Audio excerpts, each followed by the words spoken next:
Yeah, so good morning, one and all. Today's session is going to deal with certain terminologies dealing with research.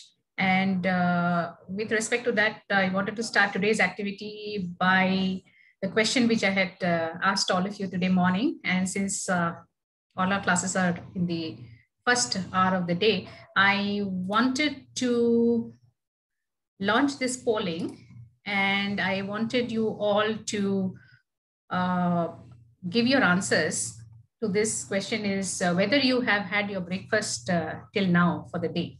So please put in your answers.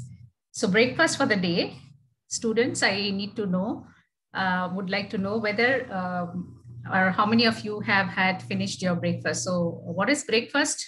Simultaneously, people who have put in their answers can put in the chat box. What is the concept of breakfast? When we say breakfast, what is it that we think about? Because sometimes we hear people talking about having breakfast at 6 o'clock, 7 o'clock, even at 11 o'clock, right? 11:30 people are having breakfast. Now, we are not going into the moralistic aspect of whether it's right, wrong to have it late, early, whatever, or what is ideal time. We cannot be judgmental about that. But we want to know whether this concept of breakfast is something that is really understood. And number one. Number two is that when we say that we don't have or we have not had breakfast, is it really something that we are saying correctly? Correct or wrong is just a concept. So wanted to understand from all of you, this concept of breakfast, what is it? Can you please put your answers in the chat box? What is breakfast? So participation.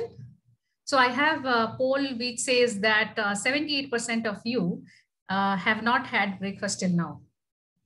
And 22% have had their breakfast. Okay, so somebody, okay, Anusha has said first meal of the day. Okay, so if I'm going to have a bite of a biscuit, Anusha, do you think I've broken my fast or? Okay, and the interesting part of today's poll is that somebody has also responded, don't know, because I just offered an option, you know. I offered yes, no, and then just for the sake of it, I thought of adding a third option, just like we do in research. Whenever there's a dichotomous question, do add on an option of perhaps a don't know, or, you know, if somebody doesn't like to answer. So here I have 20% saying yes, they had their breakfast, 78% said no, and there's 2% who says don't know. I don't know what is this don't know option for you. Like you don't know whether you had breakfast till now? Okay, so Siddharth says meal that we have in the morning. Mamta says breaking the fast after a long gap from the whole night. Bhanu Prakash said breaking the fast after a long break, have a light food to break the fast. Yeah. So if you had, if somebody had biscuit but did not have the full meal, is the person answering no? Because you didn't have the sumptuous meal like our typical Indian breakfast with all the stuff on the table. Biscuit is not a meal. So if you had biscuit, that's not breakfast, right? But you did you break your fast, Anusha? Going by this concept? If you had a, yeah, so, okay, but it's not a meal, right? Okay, the whole night fasting will be break from the first proper meal. Okay, now what is a proper meal? So here, there are certain words that we use which gives an idea about some concepts, all right? So the purpose of this poll today, this question that I'm asking today, is to deal with some linkages that we have in research, wherein we use different terms, different words, different phrases, and we combine all of these to form certain constructs, and then we try to build some models and then try to find out information. So it's very important to understand each word. So as human beings in the social context, we all have certain concepts of things. So what do you think is, so thank you for the participation in the poll. We have the same set of responses, which is 80% says that they didn't have breakfast, whereas 18% have said yes. And there's a person who says, I don't know. So I would like to know from the person who says, I don't know, what is it that you mean by you don't know? I'm still looking out for the answer. All right. So with respect to this small, quick exercise that we did, activity that we did, we try to understand how different words mean to us. So as you all were saying right now that, for us, breakfast would mean the first meal of the day. and that would not include, as some of you were saying, that would definitely not include small tidbits that we might be having soon after waking up, because the small tidbits or small bites of biscuits or something else that we might be having after we wake up, although that is breaking the fast from the long gap of the meal from the previous night, it technically does not qualify to be called a meal, and therefore not having that proper meal does not therefore qualify to be called as a breakfast.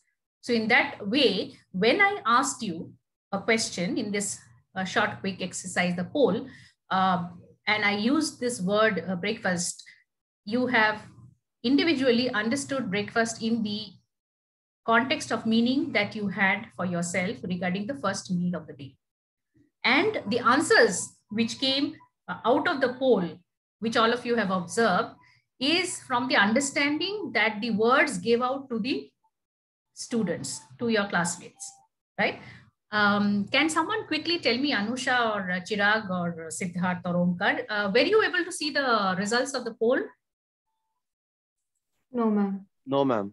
You're not able to see the results of the poll. So let me just show it to you. If I could share the screen, I think I need to share the screen.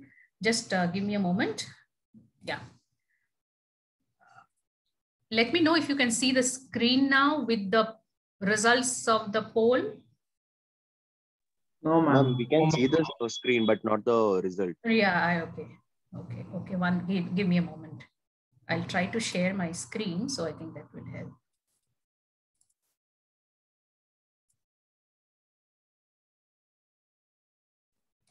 And then it is not coming. One second, give me a moment. Print screen. Let me just show it to you.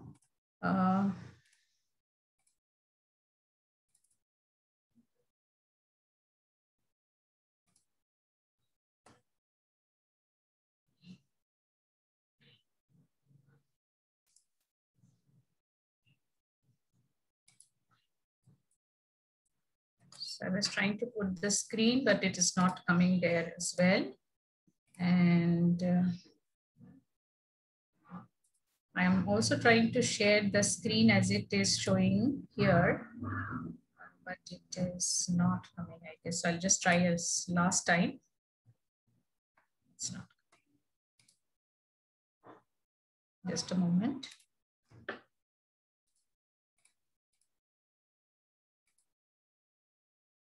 So, okay, so it's not coming on the screen, but it looks like this, the percentage I told you. So the outcome of the poll is that way, around 80% saying no and 20% saying they did have breakfast. So coming back to the aspect that we are discussing. So what is important is to understand that there are different terminologies which are used by professional researchers employing the scientific thinking, which means that terminologies are very important when we conduct research.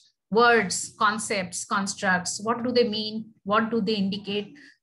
Because the purpose of research is what? To collect information, right? To aid decision making. And how do you collect the data determines the kind of information that you're going to elicit out of the entire process. So you need to do it in a scientific manner, which is in a process wherein it is observable, something that you can measure, something which is systematic, something which can be seen by the senses, and which can be replicable also. And one needs to understand that you also need to be able to understand how to formulate hypothesis. That is a kind of tentative assumption before you start research, because every research will have certain preceding kind of a background. So it's not that people are doing research for the first time and discovering things for the first time per se every time. So there needs to be a sound reasoning for understanding why a particular research needs to be conducted and how it will help, the reasons and the reasoning at the background. So the language of research that is going to be important for all of you to understand are these which are there on the screen. Things like concepts, which is like the basic unit of understanding, constructs, conceptual schemes, all right, models, operational definitions, theory, variables, propositions, and hypotheses. Now, can you put on the screen, on your chat box, students, just mention any one of these things that you are seeing on the screen and let me know what do you understand out of it. For example, put your answers as to what do you understand. Would you be able to tell us in a few lines or one line, what is it that you understand out of concept? What is it that you understand out of construct? Each student does not need to talk about all of these. Just choose one and mention in the chat box as part of your participation, what is it that you understand? For example, you take theory. You can just put your answer. Theory means this. Write your answer. Variables. Variables mean this. This is what I know about variables. Okay. Definitions mean this. This is what I understand. So just put your answers in the chat box. Students, please put your answers in the chat box. What is it that you understand from the different words that are put out on the screen, which basically indicates the type of language that is used in research. Now, while you're putting the answer, you will understand that most of these you would have come across in the assignment where you had to deal with critiquing a business research article. You remember the first research assignment which I had given you, which was a group exercise wherein students were required to collect or read up research articles from established or reputed journals. And while you were doing so, I'm sure most of you have noticed some of these terms coming out in the research articles, in the papers that you had picked up as a group to critique and write the report on, right? So what is it that you know about, or what is it that you understand? So for example, Medha is saying that models, standard model to be followed while carrying out a research. Okay. Mamta is saying concept means taking a particular topic and explaining in detail. Okay. Raksha says, okay, Raksha has not replied for this question. Raksha, looking forward to your answer. Sri Lakshmi, concepts are the information about the particular and specific topic. Variable is an element whose value changes. Yes, variable definitely is something that whose variable, the value can change. What is the opposite, or what is the other when the value will not change? What is that term called, Sri Lakshmi? Or Diksha? Diksha, you said variable is an element whose value changes, right? You can direct your answers to the entire set of people in the class. You need not direct your answers to myself only. Yes, so Varsha says it's constant. Yes, so variable means the value can vary. The other, the opposite of that, we will be knowing as constant. Variable means unknown value. Anita is saying, Chandan is saying, variables are the different data collected. Okay, now another concept which has been explained by Pooja. Hypothesis, we need to do, accept, or fail to accept hypothesis. Yes, hypothesis is a statement of proposition which can be empirically tested. So therefore, it can be true or false. So hypothesis is something to do with testing. Yeah, Diksha has also replied. Varsha is saying, yes, the opposite of variable would be constant. Hypothesis, yes. Krutika Reddy says hypothesis is a predictive statement regarding the outcome of the study. Yes, it is a predictive statement, but we will tend to understand that the outcome can be anything. So there is no, first of all, any kind of a assumption of what the possible outcomes could be. But then the hypothesis could be built out of theories and models. All right. Yes. So more or less people have answered. Now, if we take the first language of research that has been put up, say concept. So you all said that yes, concepts as meanings and all of that. Now let me ask you with some very basic example. Say if somebody were to ask you to describe what is your concept of something like chair. What's a chair? Chair or table. So concepts would mean certain meanings about certain things that we know about, and they could mean different things to different people. Now, why is concept important while you're putting in your answers? Concepts are important because they help in sharing the understanding of something that is being discussed, right? So when I talk about a chair, it definitely would mean something. And if I talk about a concept of a table, I'm sure you will also understand that a chair and table need not necessarily be the same. Can it be the same though? When I say need not, can it be the same, chair and table? Can it be same? Or when I talk about a chair and I talk about a table, does it mean different things? Yeah, so Bhanu says, no, ma'am, it's not the same. It's not same, right? Sudarshan also says it's not same. So therefore, students, please put in your answers in the chat box. What do you think? Or you can unmute yourself and tell us, what does a chair mean to you? Or what do you think people in general understand about a chair? And what do people generally understand about a table?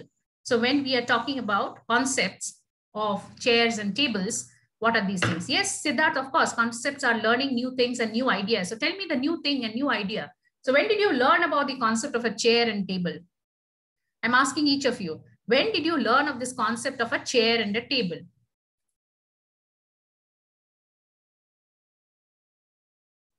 Definitely concepts are learned, right? Concepts are definitely learned, as all of you have rightly said. Concepts would mean different things depending on the type of entity that is being discussed. Yeah, so Bhanu says concept of a chair and table is something that we've learned in childhood. They are different. The purpose of concept is different also, yes. So what do you understand out of a chair and a table? So what I would do is, I can also put up the whiteboard here, and some of you can feel free to draw and tell me also. So you might not necessarily tell in words. You can also tell in terms of a graphical description.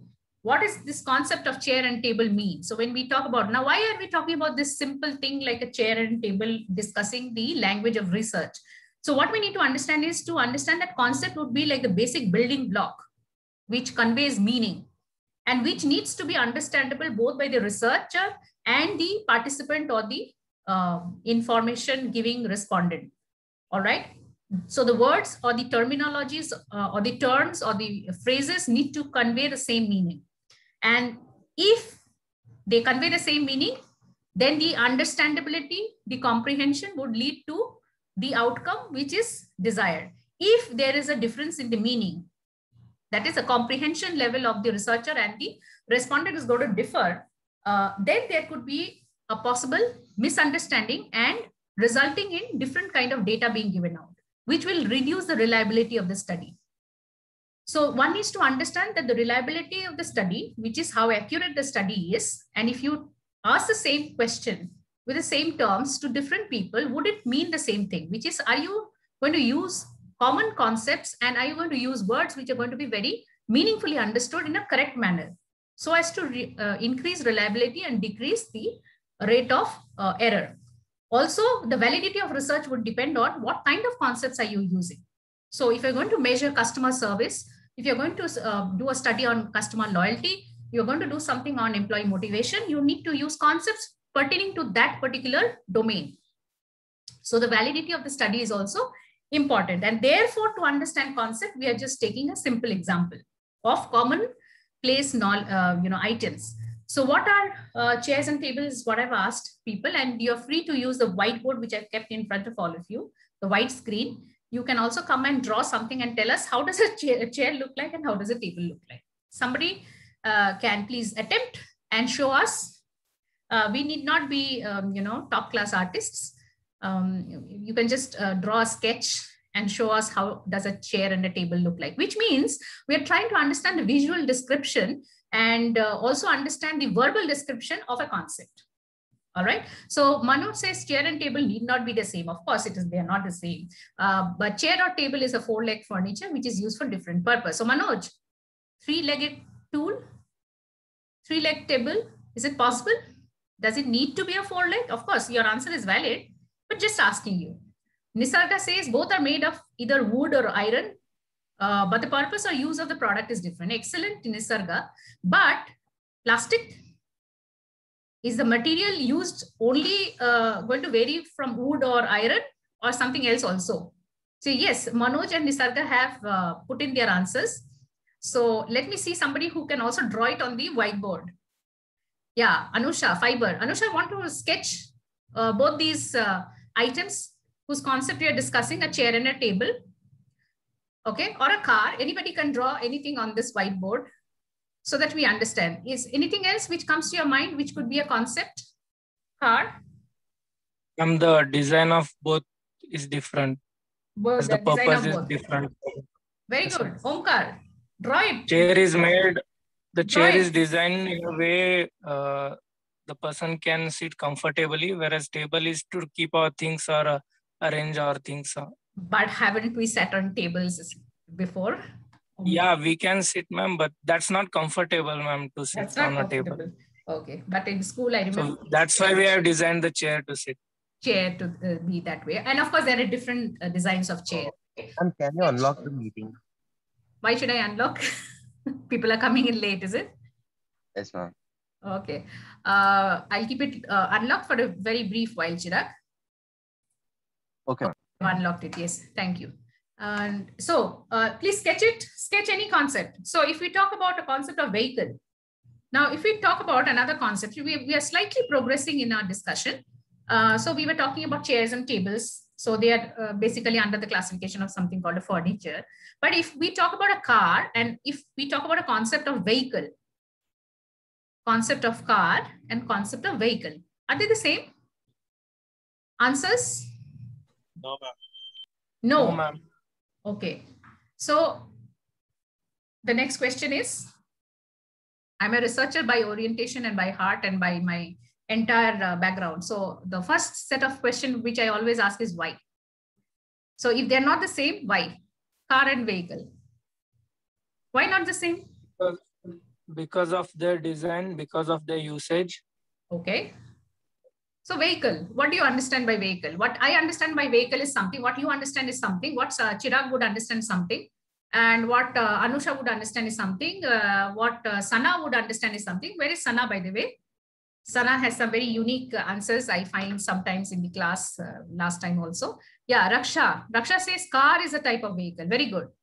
Sudarshan says vehicle might include a car. Car is a type of vehicle. Both are the career mode. Okay. So under vehicle, what are the other things that come to mind? So when you talk about car, if you are going to sketch it, why is not somebody attempting to sketch? Students, chair. You know, simple way that we used to sketch a chair is like this on the screen. Can you see this green color thing which I've drawn on the screen? Yes, ma'am. Yeah. Yes, ma'am. Table, chair or table, that is? Chair. Chair. What about a table?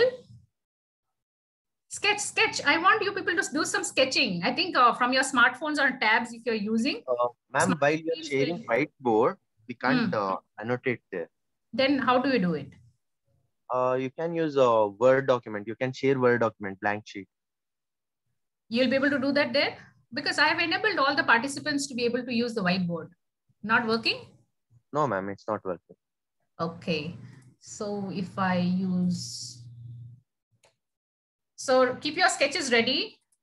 So what we were saying is we would like to understand the different concepts of vehicles. We are still on that, all of you.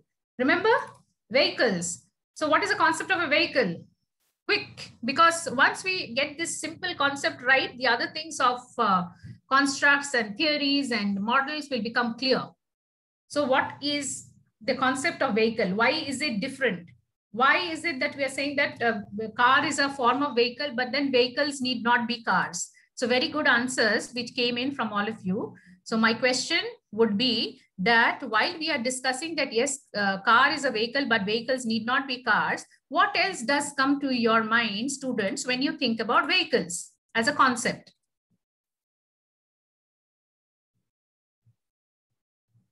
Vehicle is in general, that includes car or any other career. Okay, try to be a little bit more specific, students. Vehicles could be what? Surface transport? Surface also what kind? What kind of surface transports do we have? Yes, I have put the whiteboard, the Word file up for all of you. Please feel free to write in, draw, sketch, whatever you think you want. Just write in also whatever it is, that is your answer. So you need not always spell it out. You need not always term it. You can always indicate with your understanding, your imaginary understanding. So vehicles would include what?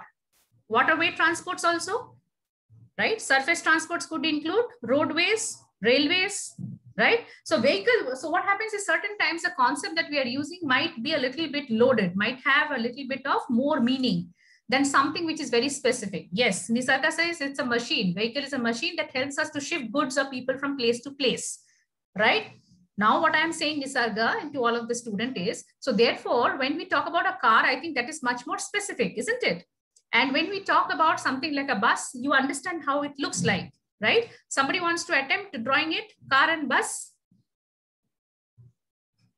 No? I think word file is a little tougher to, draw on. So if you're talking about a boat would be a waterway transport, right? So what we need to do is we have understood the basic understanding of what is a concept. So what is a concept? That's a basic set of meaning that is going to be shared by all the parties involved. Why are we talking about concepts in research language? Because concepts need to be very clear in order for people to understand what does a term mean. So the researcher and the target participant or respondent must have the same set of idea. Constructs are a little bit of a more advanced set of concept. Okay, so you could have constructs pertaining to, for example, how does customer service operate? How does loyalty operate? So they are a combination of all these concepts. It's an abstract set of an idea that is put out. Conceptual schemes. So what happens is you will see normally when we read through certain chapters, there are concept maps which are there. There are certain conceptual schemes that are initiated. Definitions. Definition is something that is advanced. There could be dictionary definition. There could be operational definition. And definitions are primarily used. Operational definitions are primarily used in order to be able to make certain things capable of being examined.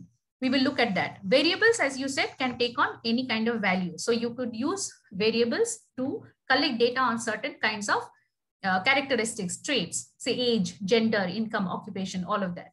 And the variable, the value could vary. Propositions and hypotheses are made in order to test certain assumptions. All right. And when hypothesis is advanced, it is basically done on the background of a theory. So could have two variables in which the researcher proposes a certain relationship. Theory is an interrelated set of concepts, definitions, propositions in order to explain some phenomena that is happening. And of course, models are used in order to put out all these concepts and constructs in a relevant way. Now, why is it important to understand all of these languages? Because the success of research depends on how clearly you conceptualize the concepts. People should not, just like we said, chair and table, we understood what it is, right? When we talked about a car, we understood what is a car. But the moment we talk about vehicle, then we were a little bit in a thinking mode. Like there are different types of vehicles. That's what some of you came up and said. And then you said, car is a vehicle, ma'am. But not necessarily all vehicles could be cars, correct? So therefore, you need to understand that the clear conceptualization of concepts in research is important so that people understand correctly. So between the researcher and the respondent. And the understanding should be shared. It should not be that every time you have to teach or make people understand what it is. So the success of research would depend on how the language of research is used in order to ensure that there's a shared understanding of the concepts that are being used. So on the screen in front of you is some of the basic or simplistic manner of explaining what these terms are. So a concept is a bundle of meanings, characteristics. What you're seeing is with respect to some events, objects, conditions, or situation. All right.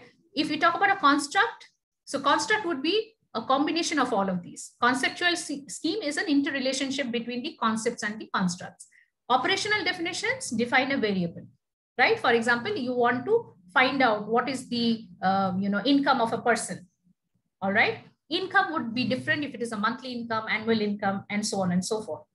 So variable, what is a variable? It is a synonym for the construct and it can take on different kinds of values. A proposition is a statement about the observable phenomena that might be judged as true or false. Hypothesis is a proposition which is formulated for empirical testing. Right? So if you want to test some proposition, some assumption, then you need to make it in the form of a hypothesis. Basically, it will have two variables, at least two variables. A theory is a set of interrelated concept, definition, and proposition. What kind of theories can you think about? Can you tell me? So what is a theory while you all are thinking about it? What is a theory actually? Theory is a set of systematically interrelated concepts, definitions, and propositions that are advanced to explain or predict a phenomenon. So do you think Abraham Maslow's hierarchy of needs, is that a model or a theory? Law of gravitation, things fall from above and they go near the earth. But if you're on the moon, does the law of gravitation work? Does it work? No, ma'am. No, No, ma'am. so why doesn't it work on the moon? Because Earth has gravitational force, but Moon doesn't have. Right. Thank you. That was, my dear, who was that speaking? I missed your name. Nisarga, ma'am. Nisarga, thank you. Thank you so much. Yes.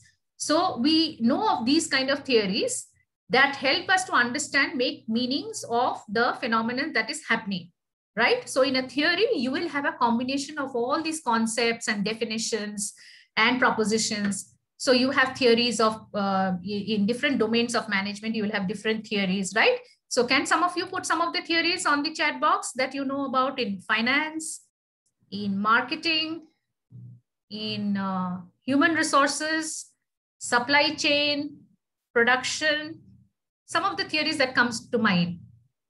So you have theory of motivation that we use both in human resources and in marketing as well, right? Any other theory that you can tell me that you're reading about? We have customer loyalty, we have employee loyalty also, right? Loyalty is a concept. It is also theoretically defined in terms of a set of statements, which says that when people buy certain product or brand repeatedly, despite situational influences that can cause switching behavior, it is loyalty. So this theory talks about the fact that the loyalty model is composed of the mental attachment, the emotional attachment of customers towards a product and their behavioral action, which is whether they are purchasing the same brand or not. Very good. Nisarga, Herzberg's theory. Very good. Herzberg's two-factor theory, right? Right. What else? Which other theories that you can think about? Which other theories? Now, why are we talking about theories and why am I asking you to recall theories, students? The reason is in research, you will be using certain theories. And as I was telling you before, that research is basically intended to pursue a non-trivial question to see whether you're able to get some facts and information which will enhance the boundary of knowledge. So knowledge will predominantly be existing in almost all the domains of management. It's not something that we're going to discover every time new. That's why we say in management research, we have most of the times application research being done. Few times, of course, we have basic research, pure research being conducted, which is to develop very, very new concepts or theories. But theory is not something that you develop every now and then. People can test the theory and see whether it is applicable in certain situations or not. Yes, Raksha says Maclellan's theory. So theory is important because you need to understand which theory is going to be applicable for what kind of research. Therefore, the theoretical foundation, the domain knowledge foundation is very important when business research is going to be conducted, because that will help you to understand what is the prevailing set of knowledge, concepts, constructs, models which are already existing. And you would try to understand, test, verify, or enhance these theoretical aspects in a contextual situation. Therefore, you need to be able to get yourselves familiar first with the theory and understand what is it that you want to really test or find relevance. So Pooja Hegde is saying comparative cost advantage theory. Yes. Similarly, there are many other theories in the different domains, and one needs to understand, and that is the purpose of having the domain knowledge. That is also the purpose of doing a robust review of literature, which helps you to understand how the research in the context of where you want to pursue the new research, what extent of research has been done, what are the advances in the research domain that has happened, based on which your research will contribute to the domain of knowledge. So if you look on the screen right now, this is showing how the constructs and concepts are interrelated. So we will use concepts in order to develop a construct, which is an abstract idea about something.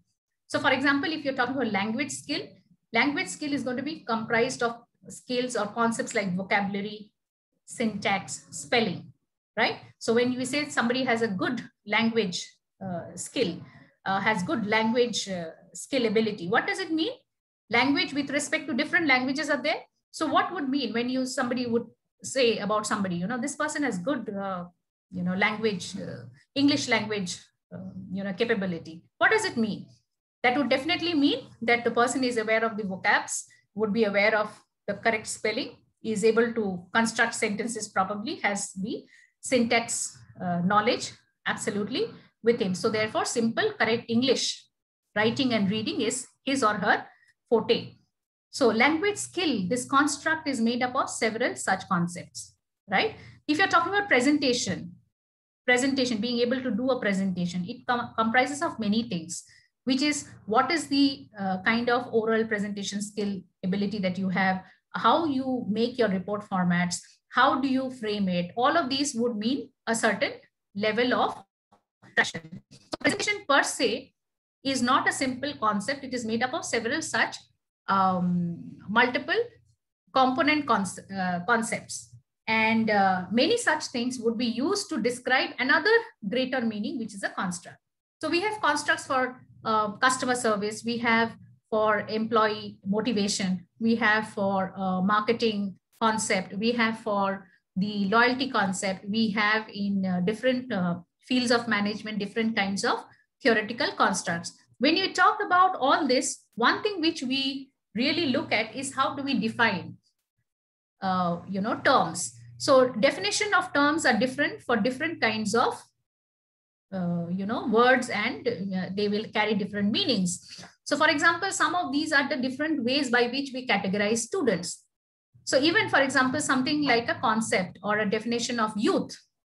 Can anybody tell me what is a definition of youth? So one is to understand that there can be definitions which are dictionary definitions, how the dictionary will define certain words. And there are certain definitions which have to be used in such a way that you can use the definition, operationalize it for testing in research. So for example, if you're talking about students, right? If you're talking about graduate students and postgraduate students, the definition will be different. So for example, in MBA, if you're talking about a first year student, right? Who is a first year student and who's a second year student? There will be definitions, right? So operational definition of a second year student, can somebody tell me who's a second year student? So tips. A second year student would be somebody who has already completed 2 semesters with certain set of credits, right? Second semester student has a definition. Who's a first year student? Will that be different from a second year student? Question to all of you. Will the definition of a first year student vary from a second year student? Will the definition of a school student differ from a college student? Within a school student also, do you think there are definitions like, for example, primary school student, secondary school students? Do you have that? Yeah. Now, why is it so? Yeah. Why? Yes. Yeah, I see your answers. They are different. Why are they different? Because they would define different terms by which you say somebody is a high school student and somebody is a primary school student, right? So somebody who's in the 12th standard, what kind of student is that person? 12th, second PU, primary or secondary? Primary or secondary? Till 10th? Up to 12? Who's a high school student? Who's a graduate student? Again, with respect to Western countries, somebody who's finished their undergraduate studies going into postgraduate, normally considered to be a graduate student. Here, once you finish your undergraduate studies, you've done your BBA, BSc, bachelor studies, and you're into your master's, you're called as a postgraduate student. So definition of a postgraduate student would be somebody who's pursuing postgraduate program of courses. Having completed, the criteria would be somebody who's completed the graduate program or would have already got the bachelor's degree. Similarly, high school student, you're considering as those who is in the second PU, and you're talking about somebody who's in the 9th or 10th standard being the primary school student and over.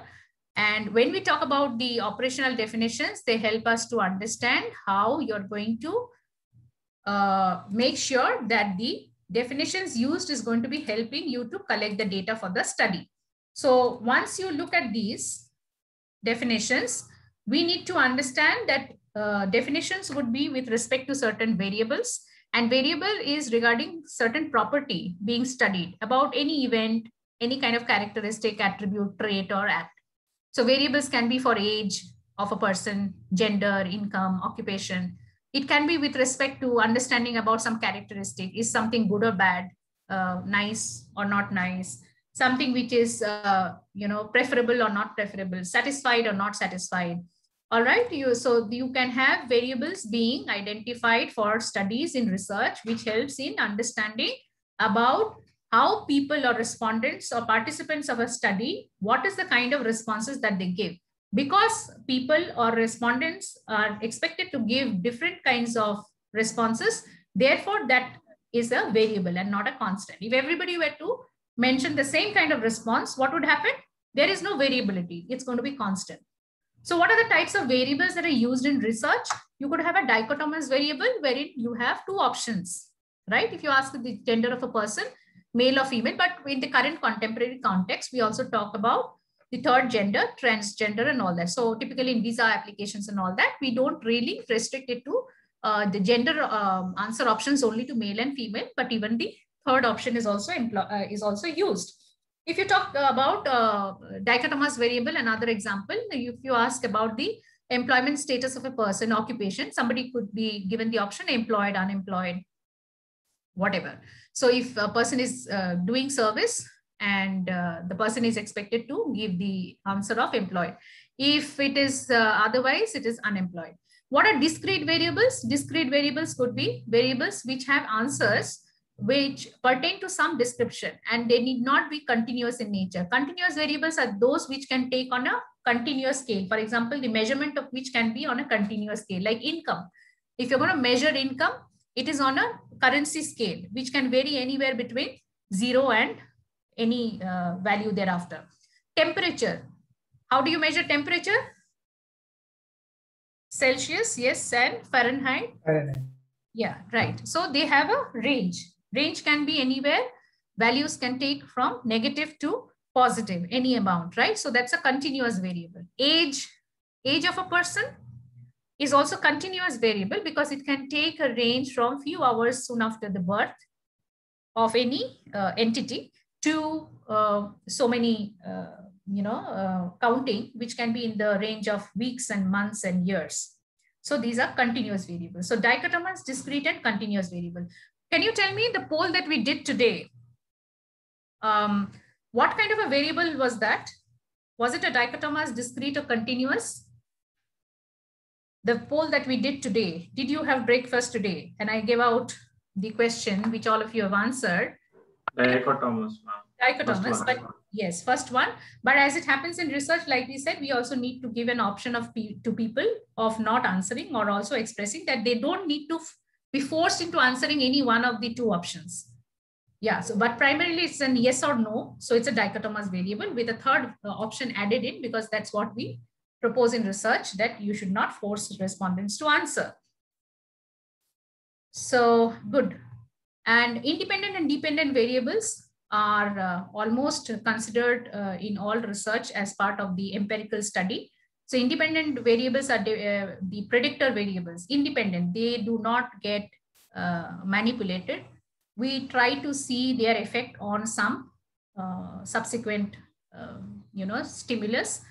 They are the stimulus which is studied to see whether they affect another variable. They are predicted from something. They are also termed as the antecedents.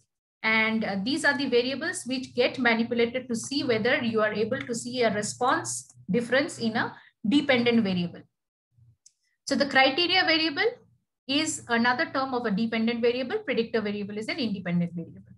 So independent variables typically would be something which is identified by the researcher, and the dependent variable would also be a variable which is identified by the researcher for the purpose of the work.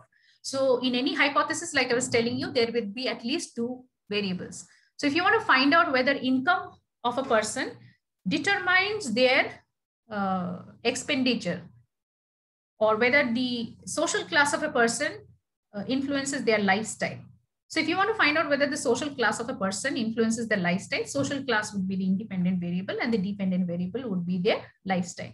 If you want to find out whether the levels of income, how the levels of income influences purchase of different categories of product, then the income levels would be the independent variables. Dependent variables would be the different purchases. So for example, the subsequent slides are just an examples of illustration of the concepts. So if you'd like to understand whether a 4-day working week influences productivity, then the working week, the 4-day working week per se study is the independent variable IV, which is being checked or tested to see whether it affects something, the variable called productivity. And productivity in this case is the dependent variable DV. If you want to find out whether something else, now you need to understand in a management concept, there are so many variables that are affecting a context, a situation, right? So you just cannot say that, income is the only thing which affects people's purchase behavior, right? There could be so many other things. It could be the mindset of a person, the educational background, the gender, the family, life cycle, the family size, the type of families, the cultural aspect. There are so many variables that really affect the social scenario in which a management situation is occurring, a phenomenon is occurring. But then for the purpose of research, you really cannot take into account all the variables together. It's going to be a humongous task, and it's not going to be really possible to understand and measure all the variables. So for a researcher, depending on the purpose of the study, he or she is going to choose a certain set of variables from amongst the set of variables that are prevailing in the phenomenon, and try and understand which of these could be the independent variables and which could be the dependent variables. And out of the variables that are chosen for a study, and that is what you would see in all the research papers, they would try to identify certain set of variables as independent variables and certain as dependent variables, which means they would try to understand which of the independent variables are possibly having a kind of a relationship, or what is the relationship that the independent variable is affecting or having an effect on the dependent variable, or how does a dependent variable behave if you tend to have different aspects of the independent variable. But what happens is here the researcher is not going to have any kind of his own or her own impact on the interaction. They would try to observe how the different sets of variables play out. In the process of identifying an independent and a dependent, you could also be identifying certain things which is a moderating variable. Like for example, the worker's age. So the productivity of workers could also be affected not only with the aspect about the length of the working week, but also with the age of the worker. So you perhaps would see that younger workers may tend to have higher productivity, whereas older workers may not have. But on the other hand, you could also see that perhaps older workers with experience perhaps could give higher productivity, right? So the purpose of research could be to find out whether workers' age has a kind of a influence on the dependent variable, though it is not exactly the independent one. It seems to have an influence, and you're trying to find out to what extent. You could also have various other things which is affecting the phenomenon. For example, the weather, the economic scenario of the particular place. So for example, if you're going to think about a study in Bengaluru, it will have a certain set of economic conditions, working conditions. It would have so many factors which is affecting the productivity of workers in different industries. And what are the commonalities in a city like Bengaluru? It could be the political factors, it could be the economic factors. There are many, many, many factors which are affecting the business scenario and employees, right? But out of these, what happens is you have identified, the researcher would have identified few sets of variables to be studied. The other variables could be taken as constant, so they could be control variables. The other variables which you would also like to understand if they are affecting would be something like a confounding variable, which you feel that while the independent is expected to have a change on the dependent variable, affect the dependent variable, perhaps the confounding variable is also going to impact it, but to what extent is also going to be seen. So perhaps you want to find out in this particular study that we are discussing, whether the working week length, how the working week length influences the productivity of workers. And then we are also trying to see whether the age of the workers is going to influence this process, and also see that while this is happening, does meeting attendance, for example, workers who are working and they also have to attend meetings, does the attendance in meetings affect their productivity? So what happens when you go for meetings, you have to spend time away from your work, attend meetings, be in that process where the boss is discussing something, you have to go through that, you have to spend some time. And then from the meeting, you then come back and resume the work. So if there are frequency of meetings, the length of the meetings, duration of the meetings, could it also affect productivity? Is something perhaps you would like to see whether that influences. So even though there could be age variability in the entire relationship, does groups differ in their productivity based on the time spent in meeting attendances? So there could be various types of variables identified. The purpose of identifying these variables is to know exactly which are the main variables of study and what are the other variables that are possibly playing out their role in the context, and identify and separate them. So it could be intervening variables. So please understand, all these are extraneous variables. These are all external variables to the study. And you are trying to identify two critical variables, the IV and the DV, independent variable and the dependent variable. And out of that, you're trying to understand which one is a moderating variable, which one is a confounding variable, which can possibly affect the study, and which one could be something like a intervening variable. For example, job satisfaction.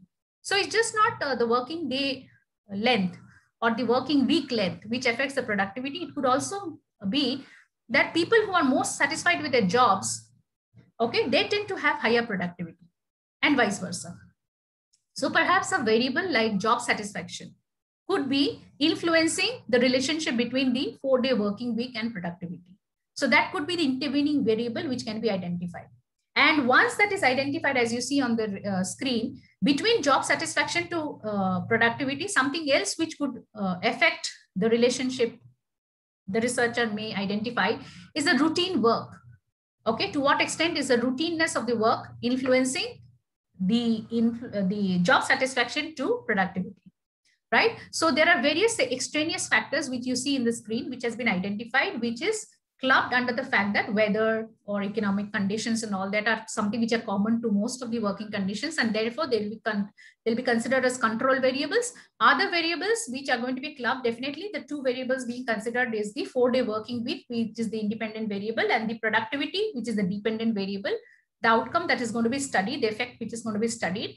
In between, we have different kinds of variables which have been identified to study whether they also influence the relationship, which is workers' age, meeting attendance, routine work, and job satisfaction.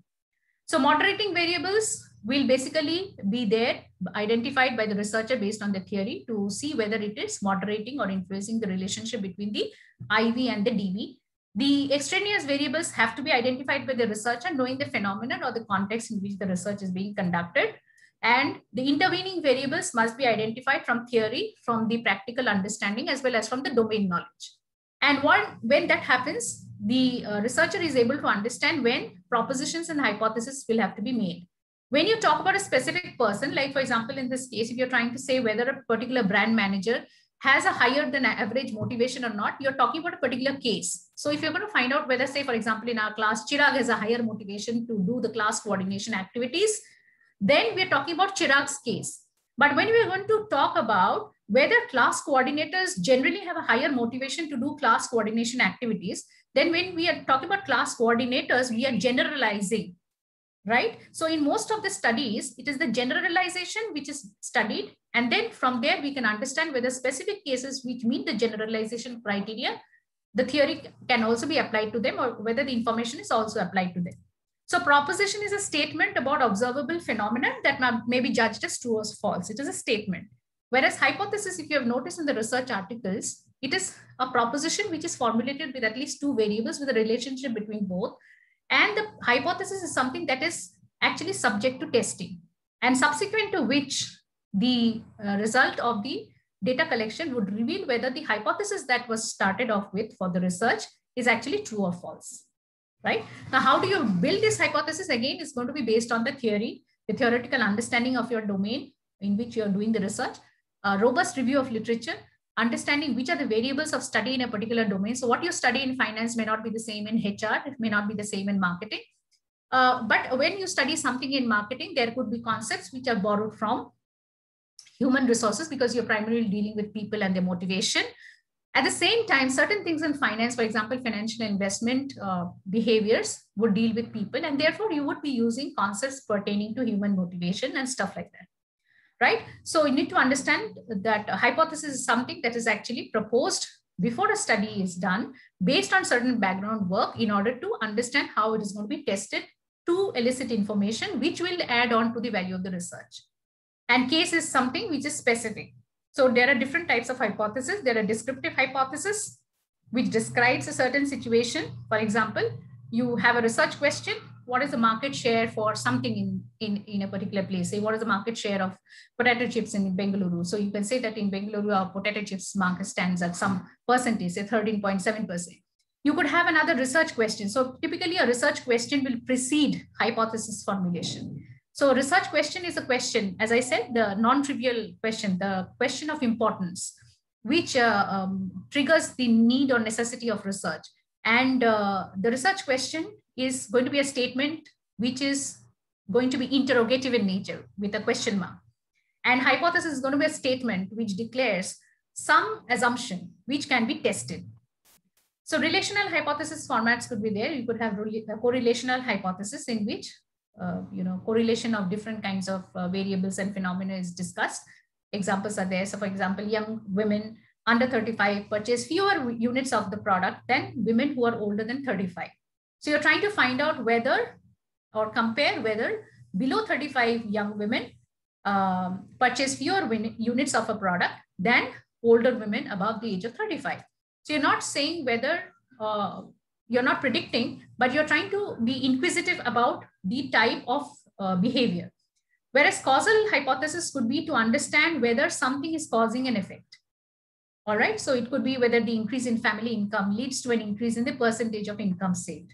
Loyalty to a grocery store increases the probability of purchasing that store's private brand products. So if somebody is really loyal to a grocery store, a supermarket, so the private brands of that store, so do they develop the loyalty in such a way that they believe so much in the store and they keep on buying frequently from the store that whatever the store has to offer, do they also buy that or not? So they try to find whether loyalty is causing an effect on purchasing behavior of private brands.